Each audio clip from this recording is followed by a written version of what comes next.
motorcycle gang. We meet the fairies, who are the secret drug dealers in this world. We meet the witches, who are kind of hidden from the other. The other species don't know they exist, and these are the ones who have blended in the most out of all these creatures. But they're very interesting species. As the series goes on, I get more and more involved in these different mythologies, and I find more monsters and creatures from around the world that I want to bring in. That kind of stuff really interests me. I don't know where the series will go after that, but I know how it will end, but in terms of what it will incorporate, I see myself just getting deeper and deeper into this world, which makes more and more room for other monster characters. It's pretty exciting. Well, that's one thing, too. In the last 10 years, the paranormal has opened up so much. At the same time, a lot of people that are into the paranormal or into, I hate to say it, they're into, like, these type of books or they're into those type of movies. They kind of accept, the strange things out there, and a lot of that stuff you are kind of writing about, actually, some of it is kind of... it kind of a little bit true, It's just kind of, strange out there. It kind of scares me. It's to the point I wouldn't want to walk the street during the night, I'll tell you that.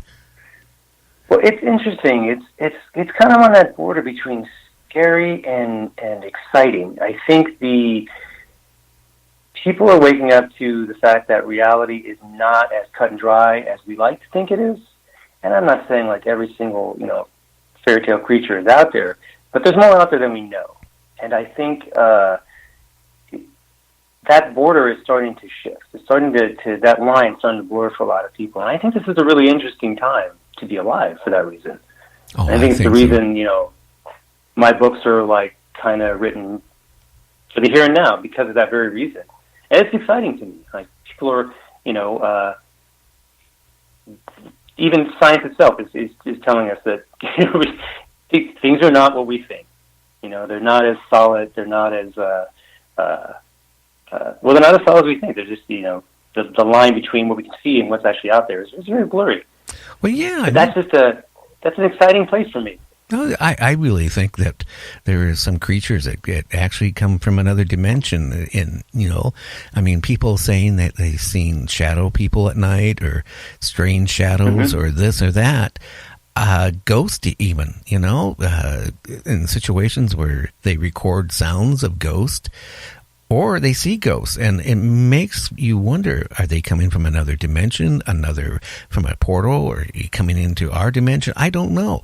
But people are talking about it. 10 years ago, if you talked about that, people would look at you as really strange. But now, go on Facebook. So many thousands and tens and hundreds of thousands of people are talking about, stuff what you write about. And that's what's interesting. And people are not scared to write about it like they were years ago. No. And that's the thing I love about the internet. As much as it breeds so much insecurity and hatred, it also has brought people together to say, oh, you know what? I wasn't the only one who thought that. Or you too. Like, we can actually talk about this. And there's more people who are looking at reality in a flexible way than I ever imagined. And that is great. I think that just breeds this kind of faith and trust that, okay, we're on to something here. And lets people talk openly about the stuff that doesn't make sense to them. Yeah. And now, out of curiosity, Thomas, where can they find your book? Or books, I should say. My books are available on Amazon, Barnes & Noble, and Apple. And if you want to go to my site, it's 12stakes.com. And 12 stakes, the word, 12. And stakes is S-T-A-K-E-S, like stakes through the heart. That's what I kind of figured. It wasn't my favorite type of steak where, you put a little bit of barbecue sauce on it. But, yeah, I kind of got that right away. Now, are you going to be doing any book signing or anything coming up that you can, tell the listeners or anything or any way? Well, for anyone in the Los Angeles area, I'm doing a book signing at Fruman's Bookstore in Pasadena on the 29th of July. Oh, wow. Now, is that your first one, or have you done them in the past? This is the first one like this, a bigger store in my hometown area, so I'm very excited about it. Well, I would be. I bet you'll get a lot of people in a line just, I mean, just the thought of what I've read so far about your book. I mean, it sounds so interesting, and I think it's the type of book you start reading it, and then you want to keep reading more and more and more. I certainly hope so. Well, yes. That's what I gathered, by reading some reviews and going on the internet. I mean, good books are hard to find. I mean, you can find a lot of books out there, and I hate to say it, they're crap. And, I kind of like, at least myself, and I think a lot of my audience is going to like this book that you wrote. Well, I think what comes through for people is I have so much fun writing these books, and I'm very passionate about it. I immerse myself in it, and I get the feeling that comes through to the reader. I have fun writing it. They will have fun reading it. That is my deepest wish with these books. Oh, yeah. So, you've been doing this now for how many years have you actually been writing now since you've been out of rehab? Well, I put it at 5 years because that's when I really got things going. So good 5 years of doing this. Now, do you do it full time or do you hold another type of job down and you do the writing part time? No, I am a full-time author. Oh, wow. That's what always amazes me. Somebody that works 40 hours a week and then, again, they produce a book in a week or a week and a half. I just can't see how they could do it. I guess you could. I guess you could put your thoughts down, but man, if reading it might be, maybe they're high or something when they're writing the book too. I don't know. I'm sorry, people, if I offended you. I just don't know how anybody could write a good book in 7 or 10 days. We don't want to offend the meth-addicted writers. Okay. Okay. So I just want to, thank you for coming on. And so, again, do you have a Facebook where people can find you on Facebook, too? I do. I'm on Facebook at Thomas M Hewlett, and I have a little Facebook community called 12 Stakes it's called Monsters in Recovery. So, yes, please stop by. Oh, yeah. Now, anything else you want to say here before we wrap up the show here for tonight with you at all, or any suggestions out there for new authors writing books or anything? On the spot.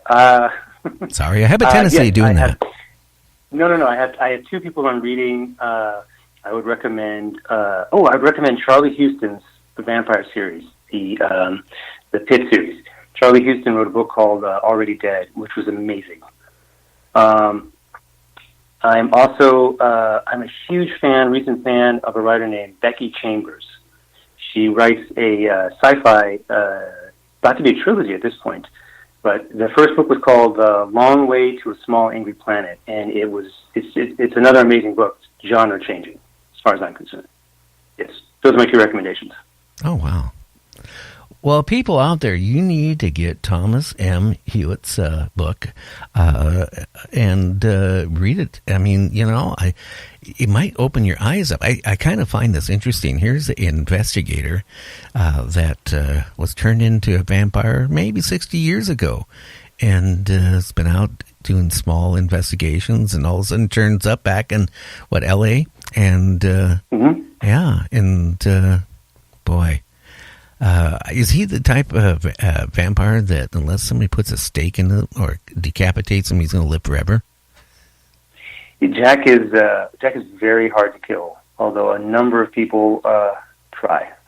So, yeah, short of that, he doesn't know how long he'll live. He could potentially live forever. Ooh. As far as Jack's concerned, it's a day-to-day struggle. Oh, wow. So you better be writing more and more and more. Keep it going, guy. I will, definitely. Thank you so much. Okay, thank you. And, hey, I really enjoyed you coming on Night Dreams Talk Radio. Me too. Thank you so much for having me. Okay, thank you. Okay, I'm going to do something different here. I'm going to call a number here. If I can, bear with me, guys. I'm going to call this other number, and we're going to talk to a special guest tonight who, I will say this much. He's into doing... sci-fi, producing sci-fi movies and directing sci-fi movies. And so we're going to, get his take of what he's, been doing and what he's doing. As soon as I figure out how to do this, so, I've not done this before in the past year, so let's see. 9, 5, 9. Okay, let's see if I dialed the right number. Hey, we could always find out I dialed the wrong number. That would be interesting. No. Call a pizza place accidentally. I'll get carried away and order a pizza from Nova Scotia or something. Joe. Hi, Joe. This is Gary from Night Dreams Talk Radio. How you doing tonight, guy? Pretty good. And yourself? Oh, well, anytime I can find my wallet in the morning, I'm doing good. Tell me about it, right? Yeah. Well, anyway, I hear you direct and produce and make horror type, sci-fi type movies. Well, before you even answer that, why don't you tell everybody who you are and exactly what you do? And I did kind of give the plot away there, didn't I? A little bit. Yeah, it's okay. It's okay. So obviously, I'm a writer and director. My name's joe-lujan. I'm a writer and director, producer, and amongst other things. I'm mainly focused on horror films. That was kind of like where I felt most at home. But I've kind of moved and transitioned into sci-fi action now with my latest film. I've been doing filmmaking for almost 15 years now. It's been something I've dedicated my entire life to, and wasn't always that. Before I wanted to be a filmmaker, I was set on wanting to go to school for being a veterinarian. So that's Joe. That is a big change in job careers right there. Yeah, yeah. It was something that, and keep in mind, this was something I was in middle school, and I was already thinking, this is what I want to do with my life. And my sister, my older sister, snuck me. Well, I shouldn't say snuck. She took me and my younger brother out of school for a, quote, doctor's appointment. And she took us to go see the first Resident Evil. That was, yeah. And you got hooked on it, didn't you? Oh, we were already obsessed with the video game. So we were playing the video game for years, and we would stay up late at night playing the video games. So when we knew the film was coming out, the excitement was just growing and growing, and we couldn't wait. So my sister took us to go see it. She snuck us into the theater. She knew friends that worked there, so they let us go in because obviously it's rated R, so we weren't allowed to see it. But we saw it, and when those roll credits started, that's when it all changed. That's when I said, I'm going to be a filmmaker. And you gave up the idea of helping little poor animals, right? I still do help as much as I can. I do support a lot of charities and organizations that help find homes for animals. And I do adopt myself. I have a few fur babies myself. But I still love animals. But filmmaking is just it's in my blood. Literally, I'm just consumed with being an artist and creating film. Yeah. Now, when your sister snuck you into to see that movie, how old were you? Ooh, I must have been maybe 11, 12. Oh, wow. No, that's I'm trying to do my math right now. Sorry. This was back in 2002. I am 28 now. So yeah, no, I was probably like 15, around 15, 14 years old. Yeah.